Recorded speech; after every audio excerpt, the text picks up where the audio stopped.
If you are a real estate agent afraid of making cold calls, then this video is for you, because I'm going to talk about the reasons why you are afraid and how to overcome those fears, or that fear of making cold calls.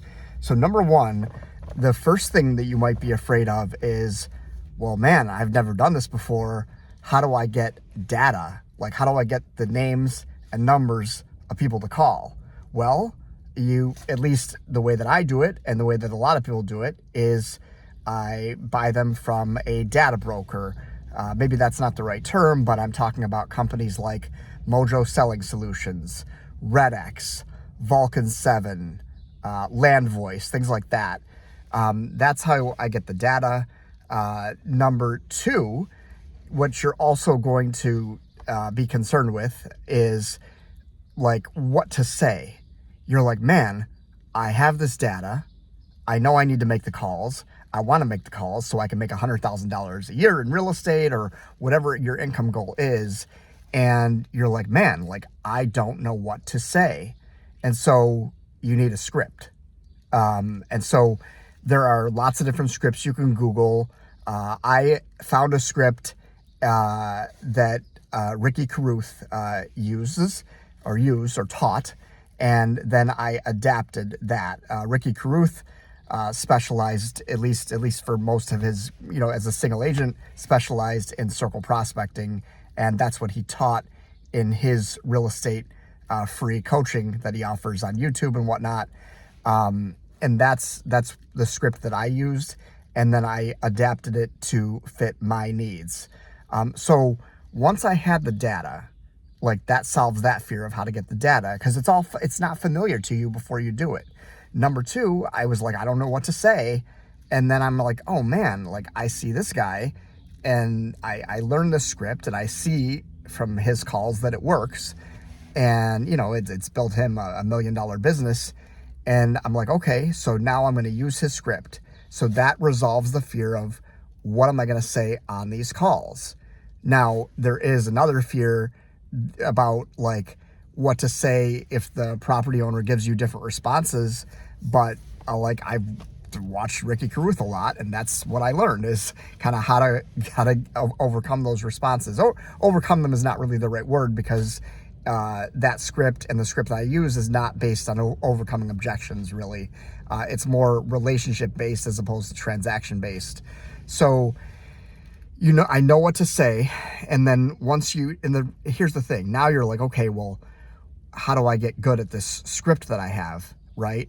Now, there's a lot of real estate coaches that will tell you that you should do script, dialogue, and role play and stuff like that. Practice your script. You should recite it in the car, and you should meet with other agents, either virtually or in person, to go over script practice and use on them, and try to overcome objections with them that they give you. And I'm going to tell you what has worked for me is I practice on the property owners that I call. That's what I did. That's the role play. Sure, on occasion, I might have run through this with somebody just in like a joking kind of way, or a quick thing. Hey, let me throw a script at you. But here's the other thing too, is when you have a script, you don't want to sound scripted. So that's also a problem, is like, how do you get to the point where you're not sounding scripted? Here's the thing. If you are having a real conversation with somebody, and your goal is not to sell them something or have them buy something from you, but it's to genuinely find the people who are looking for help. And that doesn't mean you're going to help every single person, but you're going to position yourself to be able to be in a position to help anyone who actually needs it and wants it. And so when I make cold calls, that's what happens, is I think about, okay, like, the script is only important if it allows me to convey that I'm there to help them with whatever real estate needs they have, if they have any. And if they don't, I'm not trying to convince them to move. I'm not trying to overcome any objections if they don't want to move, or want to move but they want to wait. There is nothing about that. It is all about just a scavenger hunt to find the property owners that are looking for help. And that makes the script less important. And what I mean by that is, like, you don't have to worry about, oh my God, what do I say if they say this? What do I say if they say that? Well, number one, you be a human being. But number two, like, it just depends on what the situation is. Like, there's all sorts of situations that I can't prepare you for, and no other real estate coach can prepare you for every single situation. But the more you practice, meaning the more you talk to real property owners, you're going to find out what works best. I can give you some general principles, and just a couple are, basically, if you're there to help, or if you're there really not even there to help every single person, you're there to find people to help. If they say things like, yeah, we're going to move, but not yet, one of the things I might say is, well, okay, gotcha.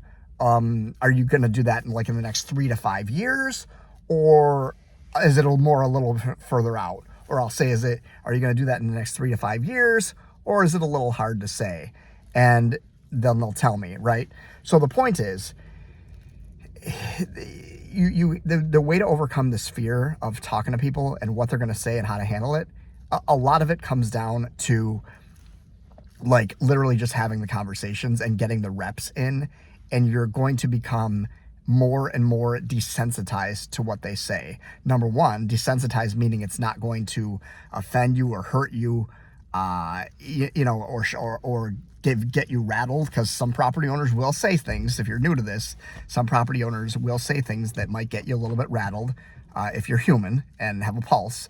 But the reality is, you almost become, I don't want to say numb to it, because you're a human being and it's not like you're emotionless, but like, you realize that these people over the phone can't hurt you, and you realize that it's not personal. They're not trying to take it out on you. It's just the fact that you got in their way when they were at work or with their kids or with their family, having dinner with their friends or whatever, and you called it just the wrong time. Or they just were repelled because they sensed that you were trying to sell them something. And then they're going to get really nasty. This is why I come from a position of, hey, how can I help? So that's how you have a script that is relational based, not transaction based. That's how to overcome that fear. Once you know that you're there to find people to help, the people who don't want your help, you're actually going to be glad that they sent such a clear signal that they don't want your help because they were so rude. You're going to be glad because you can move on to the next call. So that's how to overcome that fear. Then the fear becomes, okay, well, how do I make money doing this? Maybe that's a fear of yours, because, if you're in real estate sales and you're going to have the balls to make cold calls, chances are you are in a position where you need to pay bills and you need to make money. And one of the best ways to do that is realize that the more people you talk to, the more leads you're going to generate, the more leads you're going to have to follow up with, the more appointments you're going to set, the more deals you're going to get, the more real estate deals you're going to get under contract, and the more closings you're going to have, and the more money you're going to make. Once you realize that that's the deal, you're going to build relationships with as many people as you possibly can and try to help the most people. And again, when I say try to help, I don't mean try to help everybody. I'm talking simply about putting yourself in a position to help anyone who needs it. And the more people you talk to, the more people that you're going to find who are receptive to help and want help, whether it's now or in the future. And so once you know, and then the thing is, what you're going to do is you're going to track your results. Once you start tracking your results, you're going to start realizing how many dials you need to make to talk to a human being, how many human beings you need to talk to get a lead, how many leads you need to generate to set an appointment, how many appointments you need to set to get a buyer agency agreement signed or a exclusive right to sell listing agreement signed, and have them agree to work with you. And you're going to realize how many of those that you need, how many people do you need to agree to work with you to get a certain number of deals under contract, because not everybody that agrees to work with you is actually going to buy or sell something or even get under contract to do that.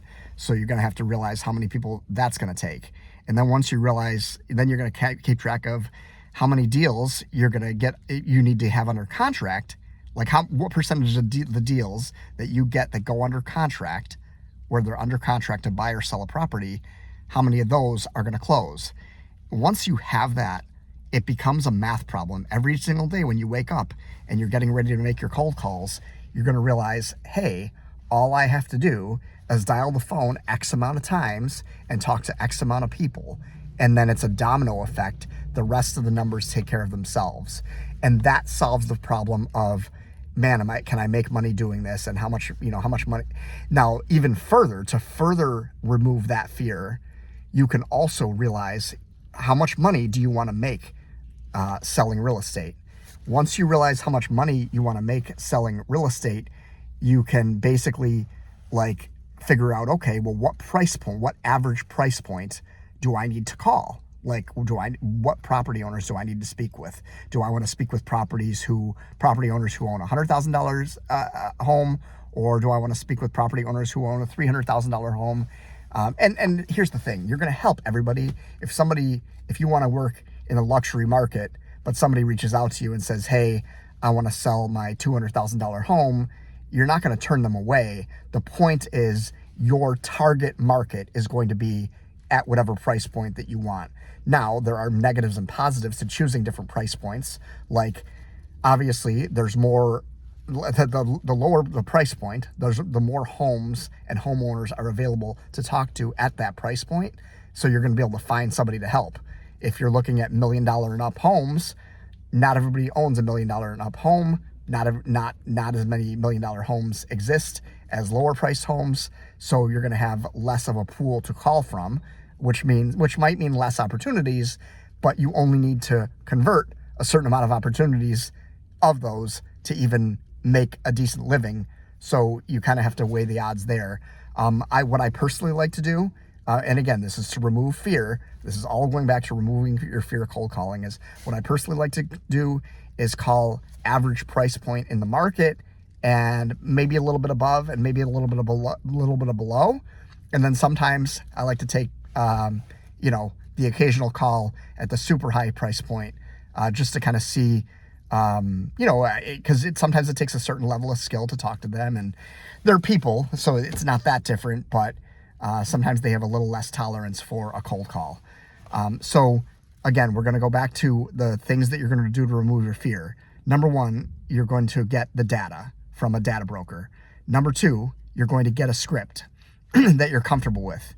And you are going to review it, maybe not practice it a little bit, but the practice is really going to be on the property owners. Once you have the data, once you have the script, you know who to call, you know what you're going to say.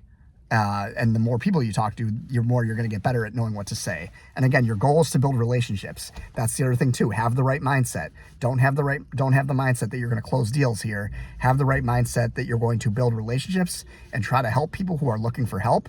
And even if they're not looking for real estate help, if you're in their area and you're like, man, hey, I know you don't have any real estate needs, but like if you ever need help moving a piece of furniture, like give me a call. I'd love to help you that way, even if it has nothing to do with a real estate transaction. You really want to have that attitude.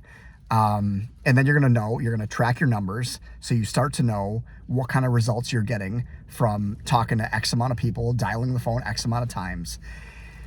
And that's that. And then looking at your price point and reverse engineering. Everybody, I think, knows how to reverse engineer their price point for like how much money they want to make, right? And I'll do another video on kind of how to reverse engineer that so that you're aiming at the right price point to make the amount of money that you want to make, so that you know how many deals you need to close and all that kind of stuff that I just mentioned.